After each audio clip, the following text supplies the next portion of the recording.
નમસ્કાર દર્શક મિત્રો, સિટી ન્યૂઝમાં આપ સૌનું સ્વાગત છે। સમાચારોની શરૂઆત કરતા પહેલા એક નજર આજના મુખ્ય સમાચારો પર। વરસાદી માહોલમાં ઔદ્યોગિક નગરી વાપીના રસ્તાઓનું મોટા પાયે ધોવાણ થયું। ભારે વરસાદના કારણે નેશનલ હાઈવે પર ટ્રાફિક જામની સ્થિતિ સર્જાઈ।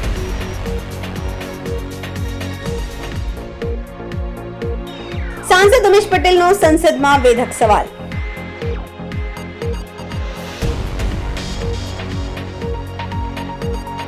दरियाना प्रवाह में पानी की मौज मानता 19 वर्षक युवक तनायो।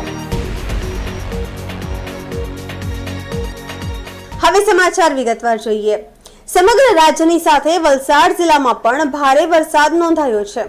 वरसादी माहोलमां औद्योगिक नगरी वापीना रस्ताओनुं मोटा पाये धोवाण थयुं छे। शहेरना मोटाभागना मुख्य मार्गो पर मसमोटा खाड़ा पड़ी गया छे। आथी शहेरीजनो परेशानीनो सामनो करी रह्या छे। नेशनल हाईवेनी साथे वापी पेपिलोन ब्रिजनी नीचे मोटा खाड़ा पड़ी गया छे। रस्तामां मोटा खाड़ा पड़ी जवाना कारणे वाहन चालकोने राहदारीओए भारे मुश्केलीनो सामनो करवो पड़े छे। वरसाद वखते आ खाड़ाओमां पाणी भराई जता नाना वाहन चालको अनेक वखत खाड़ाओमां पटकाय छे अने अकस्मातो पण सर्जाय छे। आ मार्ग पर रस्तामां खाड़ा छे के खाड़ामां रस्ता छे ते पण जाणવું મુશ્કેલ છે। ત્યારે હવે કોંગ્રેસે આ મામલે વિરોધ નોંધાવ્યો છે। વાપીમાં પડેલા ખાડાઓમાં વૃક્ષારોપણ કરી વિરોધ નોંધાવ્યો હતો। પહેલા વરસાદથી જ વાપીમાં રસ્તાઓનું મોટું ધોવાણ થયું હતું। આથી શહેરીજનો પરેશાનીનો સામનો કરી રહ્યા છે। વરસાદી માહોલ છે ત્યારે આ મોટા ખાડા પાણીમાં ગરકાવ થઈ જતા હોય છે અને નાના વાહનોને આ ખાડા દેખાતા નથી, જેના કારણે નાના વાહનોને અકસ્માત થઈ રહ્યા છે। જાહેરમાં રસ્તાઓની ખરાબ હાલતના કારણે લોકો તંત્ર સામે રોષ વ્યક્ત કરી રહ્યા છે અને વહેલી તકે વાપીમાં રસ્તાઓની હાલત સુધરે તેવી કોંગ્રેસે માંગ કરી છે। તમે આ પ્રક્ષારોપણ કર્યું, આરામાં તમને શું લાગે, કેવું છે ખરો? આ વાપીમાં રોડ તો છે નથી, કેમ કે રોડ મતલબમાં વરસાદના પહેલા રોડ મતલબમાં પેચ વર્કિંગ કરે અને રોડ મતલબ એવા થઈ જાય કે પાણીમાં રોડ થઈ જાય અને રોડમાં ખાડા થઈ જાય। જેવી રીતે પાણીમાં ખબર જ નહીં પડે કે ખાડા છે કે રોડ છે। જેવી રીતે હાલત આજે આખા વાપીની સમસ્યા છે। એક જ આ હાઈવે ઓથોરિટીમાં કંઈ કેટલા માણસ મરી જાય છે આ ખાડાને લીધે। ગયા વર્ષે પણ મર્યા, આજે વલીઠામાં બી 4 દિવસ પહેલાં મતલબમાં એક્સિડન્ટમાં ઓફ થઈ ગયા, કેવી રીતે ખાડાને લીધે। એ ખાડા અને પાણી ભરાવાના લીધે કઈ કેટલાની જાન ગુમાય છે, પણ આ સરકારની આંખ ખુલતી નથી। કારણ કે સરકારે તો ખાલી કહી દેવાનું કે આપણે સિંગાપુર બનાવી દઈશું વાપીને। અરે વાપીને સિંગાપુર હું વારંવાર મતલબમાં ગયા વર્ષે બી ખાડાપુર બનાવી દીધું અને આ વર્ષે બી ખાડાપુર બનાવી દીધું। આ છે વાપીનો વિકાસ। કેવી રીતે વિકાસ? આ સરકાર તો બહુ ફાઇન વિકાસ કર્યા કરે। લોકોની જાન લઈ ખાડામાં મતલબમાં વ્હીલા પડવાથી ટ્રકમાં માણસ આવી જાય અને માણસ મરી જાય।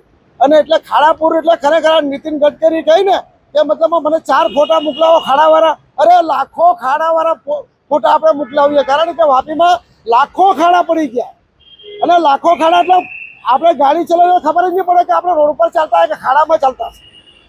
રોડ જેવી તરફ બની તો 2 મહિના પહેલા, આજે આવી સ્થિતિ છે। 2 મહિના પહેલા ભાઈ આ સરકારના આ પૈસા વેડફાય છે અને સરકારના આજ ભ્રષ્ટાચાર કહેવાય કે 2 મહિના પહેલા રોડ બનાવે અને રોડમાં બધા ખાડા ગાયબ થઈ જાય, રોડ ગાયબ થઈ જાય, ખાલી ખાડા જ રહી જાય, રોડ દેખાતો જ નથી।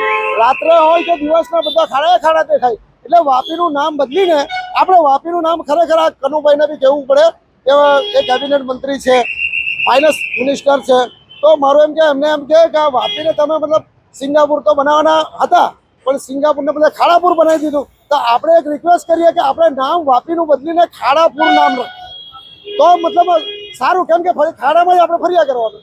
એટલે વાપીનો વિકાસ આને કહેવાય અને વાપીનો આ ભ્રષ્ટાચાર, એવી રીતે આ ભ્રષ્ટાચાર આ સરકારમાં ભ્રષ્ટાચાર જ થાય, બીજું કંઈ થાય એટલે લોકોની જાન ગુમાવે છે। એટલે વાપીમાં આ તો ઠીક છે, હવે 29 તારીખે સામાન્ય સભા છે, એમાં પણ આપણે મુદ્દા લેશું। વાપીમાં દરેક જગ્યાએ મતલબ ખાડા થઈ ગયા છે, કેમ કે વાપી મહાનગરપાલિકામાં બી હું કહી દેવાનું છે કે આપણે વાપીનું નામ બદલીને આપણે ખાડાપુર નામ રાખીએ। આજે વરસાદ તો બાકી છે, વરસાદની પહેલી ઝલક છે।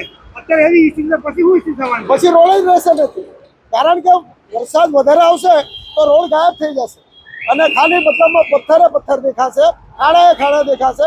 એનું નામ મતલબમાં વાપીનું નામ હવે ખાડાપુર બનાવી દેવાનું। એટલે આપણે કાલથી વાપીનું નામ ખાડાપુર રાખશું, એવું મેં રિક્વેસ્ટ કરવા માંગુ છું અને મારું સૂચન છે કે આપણે વાપીનું નામ બદલીને ખાડાપુર નામ આપી દઈએ તો સારામાં સારું નામ રહેશે। વલસાડ જિલ્લામાં ભારે વરસાદના કારણે જિલ્લામાંથી પસાર થતા અમદાવાદ નેશનલ હાઈવે પર ટ્રાફિક જામની સ્થિતિ સર્જાઈ રહી છે. વાપી નજીક અમદાવાદ મુંબઈ નેશનલ હાઈવે પર મોટો ટ્રાફિક જામ લાગ્યો હતો. 4 કિલોમીટરથી વધુ લાંબી વાહનોની કતારો લાગી ગઈ હતી. વરસાદી માહોલમાં ટ્રાફિક જામમાં ફસાઈ જતા અસંખ્ય વાહન ચાલકોએ પરેશાનીનો સામનો કરવો પડ્યો હતો.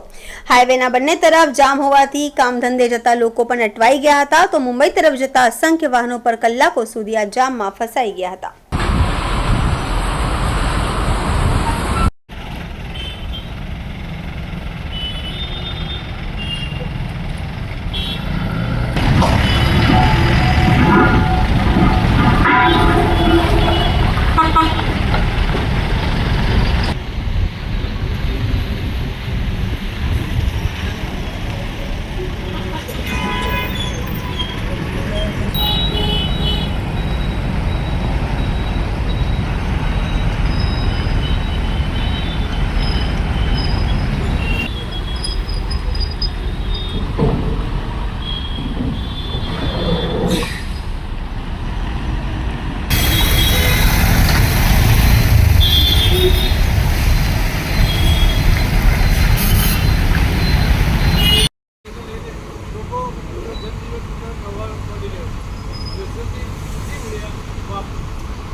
સમાચારોમાં સમય છે નાનકડા વિરામનો. વિરામ બાદ આપ જોઈ શકશો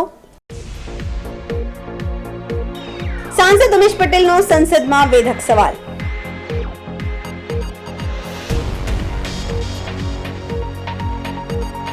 દરિયાના પ્રવાહમાં પાણીની મોજ માનતા 19 વર્ષીય યુવક તણાયો.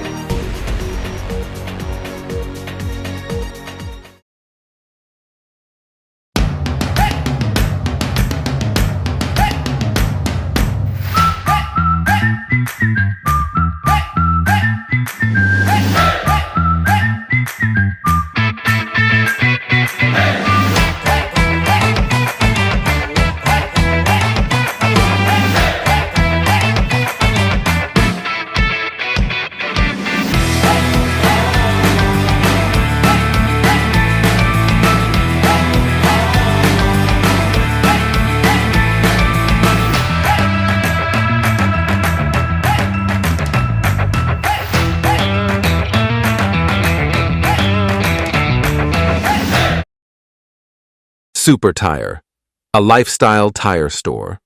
GIDC Crossroad, Vapi. વિરામ બાદ ફરી આપનું સ્વાગત છે. દમણ દીવના સાંસદ ઉમેશ પટેલે દેશની લોકસભામાં પ્રશાસક પ્રફુલ્લ પટેલનો લંબિત કાર્યકાળનો મુદ્દો ઉઠાવ્યો. પ્રદેશની જનતાને આપેલ વાયદાનો પ્રથમ પરચો બતાવ્યો. સાંસદ ઉમેશ પટેલનો સંસદમાં વેધક સવાલ. રાષ્ટ્રપતિ રાજ્યપાલની નિયુક્તિનો સમય 5 વર્ષનો નિર્ધારિત હોય છે, તો પ્રશાસક પ્રફુલ્લ પટેલનો 8 વર્ષથી વધુ કેમ? વર્તમાન પ્રશાસકના કાર્યકાળમાં મોટા પ્રમાણમાં ભ્રષ્ટાચાર થયો છે. પ્રદેશમાં ઈમાનદાર આઈએએસ પ્રશાસકની નિમણૂક કરી સરકારની થઈ રહેલ બદનામીથી બચવાની જરૂર છે. પ્રશાસન વિરુદ્ધ લોકસભામાં રજૂઆતે મોહનભાઈ ડેલકરને મારી ગુરુદક્ષિણા છે. अध्यक्ष महोदय जी, आपके समक्ष एक महत्वपूर्ण विषय को रखना चाहता हूं. अध्यक्ष महोदय, केंद्र शासित प्रदेश दादरा नगर हवेली एवं दमन दीव में वर्तमान प्रशासक पद पर नियुक्त श्री प्रफुल्ल पटेल जी इस पद पर पिछले 8 वर्षों से कार्यरत है, जबकि किसी भी यूटी में प्रशासक का जो कार्यकाल होता है वह सिर्फ 3 साल का होता है, जबकि राज्यपाल उपराज्यपाल सबका कार्यकाल 5 साल का होता है. इवन राष्ट्रपति जी का कार्यकाल भी 5 साल का ही होता है. वैसे में प्रशासक प्रफुल्ल पटेल जी का 8 साल का कार्यकाल हमारी समझ से परे है. हमारी सरकार की नीति रही है प्रशासनिक अधिकारियों और कर्मचारियों की नियत समय पर बदली होनी चाहिए, जिससे पारदर्शिता से कार्य हो सके. इस कारण प्रशासक का ऐसे पद पर 5 साल से ज्यादा का कार्यकाल सही नहीं है. वर्तमान प्रशासक के कार्यकाल में प्रदेश में जो भी कार्य हुआ है उसमें चरम पर भ्रष्टाचार हुआ है। आम जन दुखी और परेशान है। महोदय जी इनके कार्यकाल खत्म होने के बाद भी इस पद पर वो नियुक्त है, जबकि इस पद के लिए नियुक्ति के मापदंड भी वो पूरे नहीं करते हैं। महोदय जी मेरा आपके माध्यम से भारत सरकार से निवेदन है कि वर्तमान प्रशासक महोदय को हटाकर इस पद पर किसी ईमानदार सीनियर IAS अधिकारी को लगाया जाए, जिससे आमजन को भ्रष्टाचार से राहत मिल सके और हमारी सरकार की हो रही बदनामी से भी बचाया जा सके। महोदय जी मुझे बोलने का अवसर दिया, इसके लिए मैं आपका आभार व्यक्त। વલસાડ જિલ્લામાં સતત વરસાદ, તમામ તાલુકાઓમાં ધોધમાર વરસાદ। ભારે વરસાદથી અંતરિયાળ વિસ્તારમાં કોઝવે અને લો લેવલ પુલ પાણીમાં ગરકાવ થયો છે। ઉપરથી પાણી ફરી વળતા જિલ્લામાં 15 થી વધુ રસ્તાઓ બંધ છે। તંત્ર દ્વારા વૈકલ્પિક વ્યવસ્થા કરાઈ છે। મધુબન ડેમમાં પણ પાણીની આવકમાં સતત વધારોના કારણે ડેમમાંથી 25,000 ક્યુસેકથી વધુ પાણી છોડાઈ રહ્યું છે। નદી નાળા કિનારા વિસ્તારના લોકોને સાવચેત રહેવાની સૂચન કરાઈ છે।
સમાચારોમાં સમય છે નાનકડા વિરામનો। વિરામ બાદ આપ જોઈ શકશો દરિયાના પ્રવાહમાં પાણીની મોજ માણતા 19 વર્ષીય યુવક તણાયો।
વિરામ બાદ આપનું સ્વાગત છે।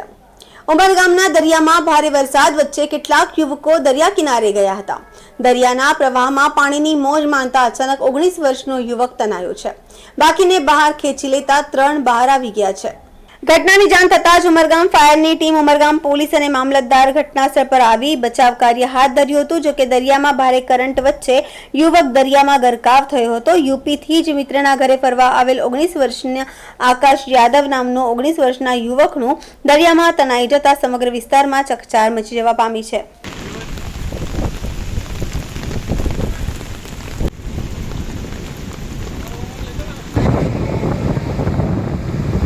દરિયા કિનારે એક 19 વર્ષીય છોકરો બપોરના સમયે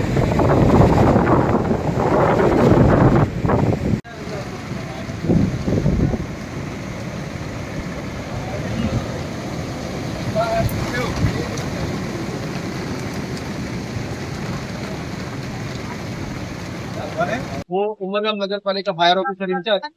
આજરોજના થઈને ત્રણ યુવક દરિયામાં નાહવા પડ્યા હતા. એમાંથી એક જણ પાણીમાં તણાઈ ગયેલો છે. એની શોધખોળ ચાલુ છે અત્યારે હાલમાં.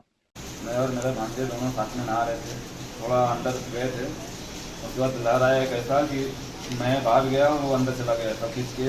मैं भाई थोड़ा बाहर लहर के साथ में बाहर गया और वो लहर के साथ बाहर नहीं आया. वो अंदर ही रह गया. फिर लहर वापस गया तो उसको अंदर खींच के चला गया. आकाश यादव, आप लोग मतलब क्या कर रहे थे उधर दरिया किनारे पे? जी, नहाने गए थे ऐसा? और थोड़ा बेचैन हम लोग हो रहे थे. हाँ. और उसको नीचे चला गया.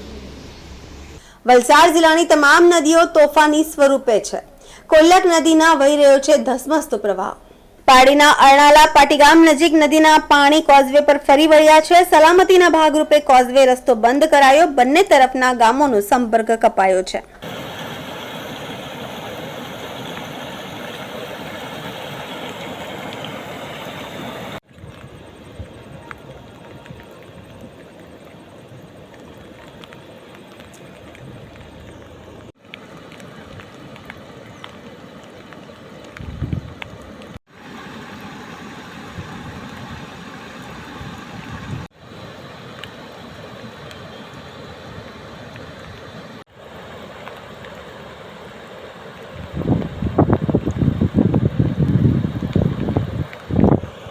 સમાચાર પૂરા કરતા પહેલા એક નજર આજના મુખ્ય સમાચારો પર. વરસાદી માહોલમાં ઔદ્યોગિક નગરી વાપીના રસ્તાઓનું મોટા પાયે ધોવાણ થયું. ભારે વરસાદના કારણે નેશનલ હાઈવે પર ટ્રાફિક જામની સ્થિતિ સર્જાઈ.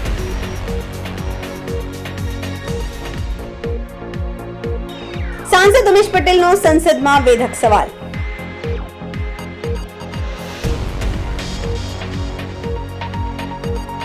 દરિયાના પ્રવાહમાં પાણીની મોજ માણતા 19 વર્ષીય યુવક તણાયો. તો આ હતા અત્યાર સુધીના સમાચાર. જોતા રહો સિટી ન્યૂઝ. નમસ્કાર.